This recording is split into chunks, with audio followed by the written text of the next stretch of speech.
Let's see. And then the last two, um, go away. Let's see. The last two are going to be your char and boolean. Char just takes one character. If you put more in there, then you're going to get an error because that's not a character. Makes sense.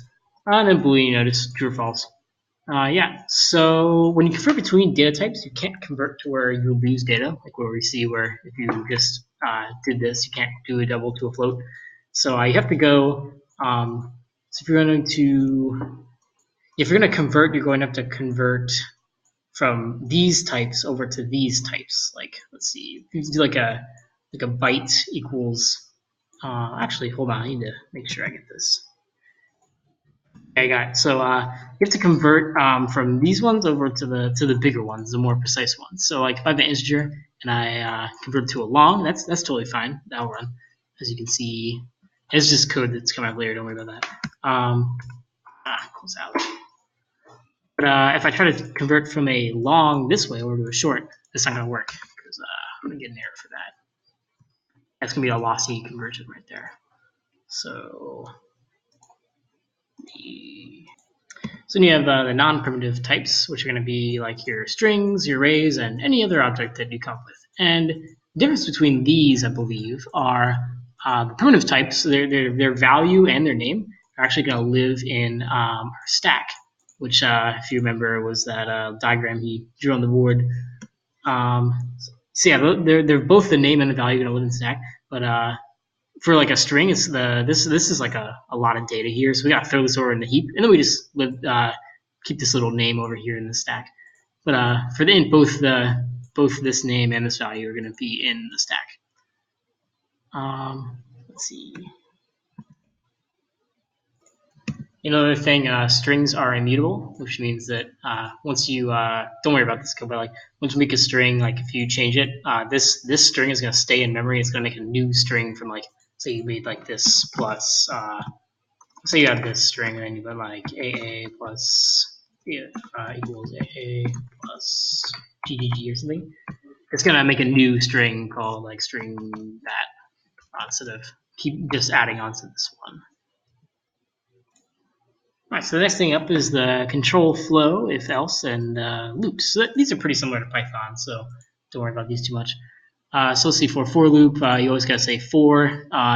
Remember to always declare this variable. I always forget that. So you say for int I equals 0, and then I is, if you use less than here, so less than equals, whatever this number is how many times it's going to run. And then you have to increment it. So you declare a number equals 0, less than something, however many times you want to run, then increment it.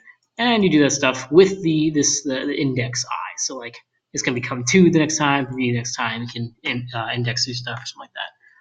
And then this is called a for each loop. It's a little bit different. Instead of being an index where you're going to index a string or something and it's going to increment each time, this I is going to be the value of something. Like in this case, it's kind of like saying for int I in this array. So each time it runs, the I is going to be 1, 2, 3, but I can also make it like this, and it's going to be 44 that time it runs. It's going to be whatever it's in the array. So then let's see, look at these if, else, and switch statements. So it's pretty similar. Just if, put the condition in parentheses, and remember the brackets. Else if, remember it's two separate words in Java. It's going to be a condition there. Else, yeah, default thing, you know that. And then there's a switch statement. The syntax is a little hard to remember, but see. So you do switch, and then in parentheses put. Oh, that should actually be a variable there, I believe. Make sure I don't get a compiler. Whoops, still didn't erase from last time. This thing up here. Yes. It should be fine. So you put switch, and then whatever variable you are taking a look at. And then you put these cases here, and this is what's going to happen if this thing happens to be this value or this value.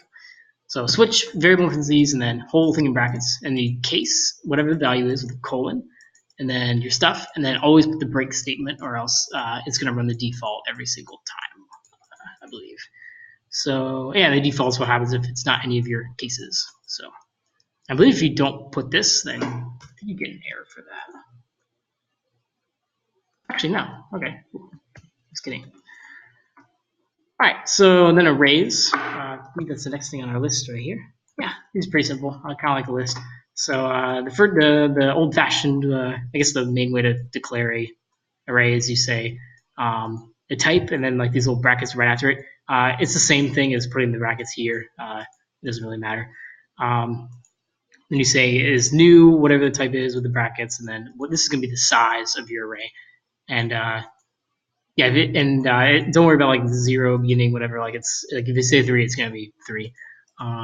Then this is the fun way to make an array, the array initializer, where you just say the type, declare it, all that. You just say equals this.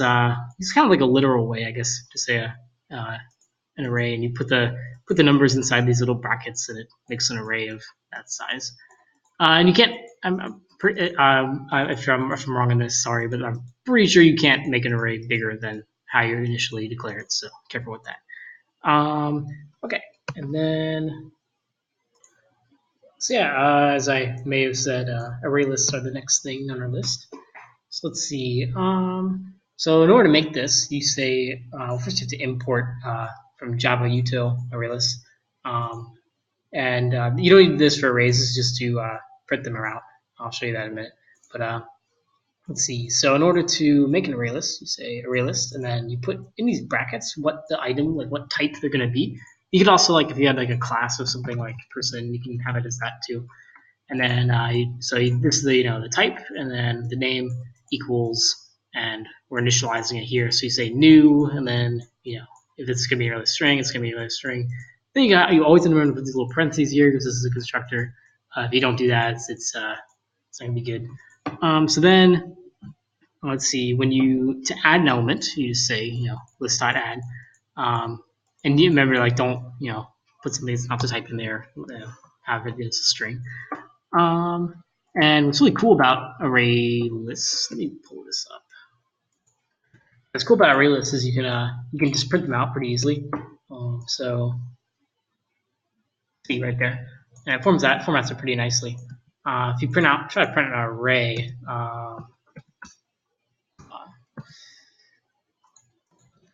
Yeah, when you try to print out an array, you just make an array and then print it. That's not going to format as nicely as like the array list did over here. So you get this nice format here, but we're going to get like this memory location or whatever. So in order to print it out really nicely, you can use this Java util arrays class here to or package, whatever that is. You can format it nice like this. So you say arrays.toString, whatever your array was, and it'll format like an array list. So yeah. So we already went over the add. You can also add an index. If you want to add index 1, you want to place this thing. And you just add, whatever your index is, comma, second argument would be whatever you're adding. And then for removing elements, so you just say, obviously remove. And it's only going to remove 1, and I believe it's going to remove the first one. Yeah, so like, see, we have 2 hellos up here. And so we removed hello. What it's going to do is it's going to remove the first hello from there. So we have 2 hellos here, and then it's going to remove one of those. How do we loop through these like arrays? So if you want to loop through with an index, what you can do is, first of all, arrays and array lists are different because an array will have a like array. Make sure I'm doing this right. Just see if I go up to this array and say x.length with no parentheses, that should give me a good value. Yeah, see, that's fine. But for an array list, it's going to be size with 2 parentheses. Don't forget that. Okay, so if you're going to loop through with the index, you're going to use the get method here, and it's kind of like index an array, like it would be like x I or whatever. But yeah. And then you can also use a for each loop, obviously, where you just go through whatever thing whatever thing is at that index, or is going to be the thing you're going to work with. So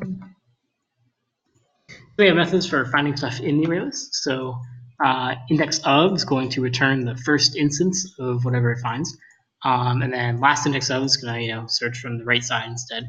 If you look for index of and it's not in there, you're going to get a -1. Kind of like in Python with I think it was find. And then you can also look if it contains. This is super useful, as you probably learned in the library assignment. It's a if it doesn't contain it, then it's gonna be false. If it does, then it'll be true.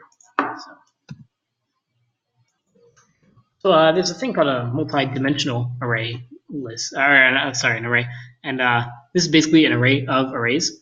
And you can think of the indexing as being so this first one is going to be whatever array, like, okay, so you have an array of an arrays, right? And let me see if I can make this visually. This is not proper syntax. Don't need to do this, but just to show.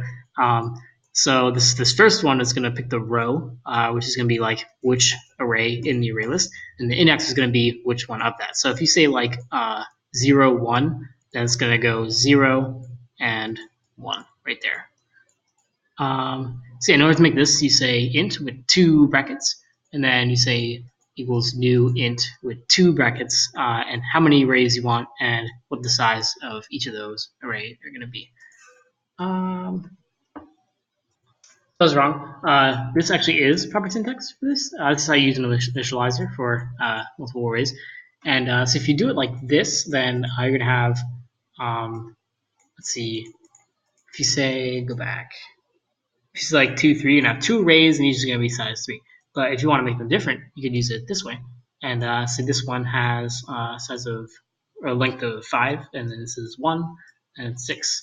So remember that's, see, so 0, 0 would be 0, 0, and 1, 0 would be 1, 0. So, okay. So yeah, if you want to make a multi-dimensional array list, then you make an array list of type undetermined type array list. So array list, instead of string here, you're putting array list of unknown type, whatever your name is, and then new array list of unknown type. Don't forget the parentheses. And so then you can like make an array list here and add some stuff to it. And then you can actually add the array list to the array list of array list. And then if you want to get something from this one, you can use like get. You can use get this index and then that dot get whatever index you want here. And that looks like I forgot to mention set if you want to change the value of something in there. Like there, you set the first value and double this to this thing. So make sure I didn't forget anything with the array list. So this is a review. These are on line, by the way. I'll show you in a second. But let's see. To make an array list, you do array list, then your type, your name, and then new initializer. To add stuff, you do that. This is indexing. That's returning the size. Remember, it's size instead of length. And then if you want to add an index, you can do that. You can just print an array list. And this lady keeps like talking. It's weird. And then let's see. Yeah, ArrayList actually has a copy constructor, so you can, if you want to make a copy of ArrayList X, like a hard copy, I believe, you just put it in those parentheses right there that you normally leave empty, and it will make a copy. Oh, and don't forget the wrapper classes. So you can't actually make an array list of a primitive type, except actually, I want to say short on this list, but I'll have to look that up. But remember, you put the capital letter there, so instead of you can't make an array list of int, you have to use integer, all caps, and then bytes the same with cap, character instead of char. So I guess you would just always write the word and put a capital letter. This is how you remove something. You try the index of it. If you want to look from the other side, returns -1 if you don't find it. Yeah, it looks good. So next up on our list is all about classes. So what the heck is a class? So I kind of think of classes as like a little file that you just put stuff in. It's really defining like a data type, sort of. So if you had like, say like, person here, then they would have like a name and like things that people do. But I'm just going to show you the basic. Basically, like you can think of them as like just files that you're putting stuff in. So in order to actually run like something, you have to have a main loop, or main method, sorry. And yeah, if you run that, nothing's going to happen. If you don't have that, you'll get an error. So then So what I'm going to do is I'm gonna make stuff in the class 2 here, and then I'm going to run it in class 1. It's just going to be like my little test class. So first we have, let's say it says instance variables. So this is a variable that an object of this class is going to have. So let's say, let's see, so you declare them as private usually. The reason for that is you don't want future programmers changing up these instance variables up here. You want them to use your methods to do that. So let's say private x equals 5. Oh, you have to declare it. Don't forget that. I am terrible at that. And then let's say, private string y equals hello. Cool. Now if we're going to define a method, so we want people to be able to use your methods. So usually those are going to be public, which means you can access them from other classes like our test class over here. So let's make a constructor first, which is going to happen whenever you initialize something, like when we made like a new array list, for instance. So the way you do that is say public, and then let's see. Yeah, I just forgot for a second if we should capitalize this, but let's see. So it's going to be public, and then your class name, and then whatever parameters you want them to put in with that. And then, so let's say whenever you make one of these classes, let's say it prints out hello. I think this will work. Okay, look at this. I made a class 2 type thing called goat. So type and then the name equals, and then this is the initializer right here. And so inside the initializer, when someone runs this, it's supposed to print out a message. So let's see if it did that. So I'm running class 1 right here, and I don't know why it's taking so long. Oh, there we go. And yeah, print out this little message. So I ran that constructor. Cool. So remember we hold on one second.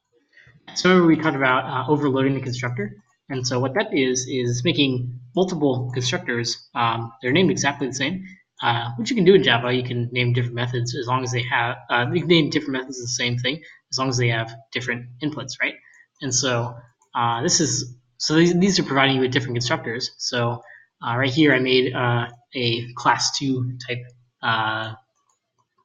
thing called goat, and I didn't pass anything into there, and that worked. So it's gonna run this, just gonna print out this little message. And then so this time I actually passed in 2 values that are I kind of put as are gonna set this. This is pretty common where you pass in what the instance variable is going to be. You say this object's x is going to be equal to the x they passed in. This object's y is going to be equal to the y that they passed in. Then I'm gonna have a little print this out so that we know it's running. So let's see if that worked. And yeah. It so ran hello, and then it ran the other constructor. So cool. So in Java, when we print out a variable, we usually get its value here, which makes sense. So we printed out 5 here, 5. So if we print out an object that we made, like I made this fish up here, what if I just print out that fish? So we're actually going to get this weird memory location. So sometimes we don't want people to print this out and get this boring thing. So we can, as we learned, we can override the toString thing. So basically, when you print an object, it's going to run its toString method, which is going to be in the superclass called object. I'll show you real quick. Yeah, and this is this object API. You can see it actually has toString already built in. So every object you make is going to have this method already made, as well as all of these others too. Like when you override the dot equals method, it's going to be right there. So when I just print it out like that, it's running that toString method. But if I want to make my own method, I just do it again. And this is with all inheritance. If your class inherits from something, you can just override a method by rewriting it. And oops, I did not put that there. Okay. And so now when I print this out, it's gonna print out goats are amazing. So when I printed fish here, let's see. Oh, crap. Hold on one sec. Yep, I messed up because remember when you define a method in Java, you want to write public or private, and then what it's returning, and then the name. The only time you don't write what it's returning is when it's a constructor. And I got a little confused right here. So now when I print out the fish, it should give goats are amazing, which it does. Cool. Right, so the next thing up on our list is equals. This one is super hard. Okay, So we're going to make a method. We're going to override the equals method from the object class right here, kind of like how we overrided the toString. So it's going to be public return text Boolean, and you have to name it equals, and then you're going to pass in a type of just object, which is of this object class. So so the first thing you want to check. So when you make a equals, you want to check. Let's see. So yeah, when you override the equals method, you want to check first if it is the right type. Like, because they could pass anything in here. They could pass an int in here or something. You want your program to just like crash. So so we're just going to check if it's the right type you're looking at. And you're going to check if it's equal by your definition. So what do I mean? So first you're going to check O. So you passing this object called O. You're going to check if O is an instance of class 2. And that's going to check if it is a class 2 or a person or whatever class this is. And then, so if that, then this is the code we're going to run. And then, so then you're going to make a little temporary object that's going to be of this type by casting this O into that. Basically, what you're doing is like so I'm making a type of class 2 called cow, and I just said I want you to take O, I want you to put it in disguise of a class 2 object. So and then so now we're going to check. So now we have a cow that is the same as our O pretty much, except it's now of class 2 type. So now we can use class 2's methods. And I went ahead and I added a little getX method because this is private and we can't access it from anywhere else. So so I'm going to say, so for my definition is if two class 2's are the same, if their x's are the same. So I said if cow.getX is the same as this object's x, then we're going to say true, else we return false. And remember, this is a little thing. If you ever put a return in an if statement, you have to do else return false. And same with this one right here. So this false is going to return false if so if x's are not equal, then this one's going to be if it's not a class 2. So I went ahead and put these little messages in here. So if it's not going to be, if the x's aren't the same, it's going to give us this not equal message, and if it's not a class 2, it's going to give us this one. So how are you like actually using this?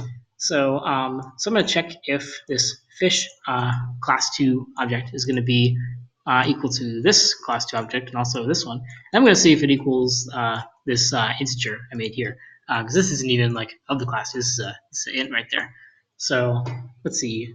So this one's going to be true because I defined it as they're equal if the x is the same. So this just should be true, and then this one should be false because x is different. This should be false because x is an integer and not a class 2. So all right, so let's run this and see if that's right.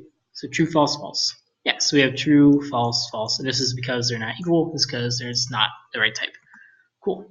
The next thing on our list is getters and setters, and I kind of use this a little bit right here when I was talking about the equals method.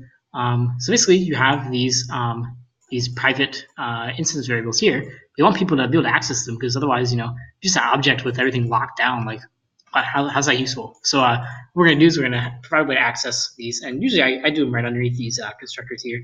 I like to make a little divider line thing so that people know that I'm putting them in there. Scaling these up.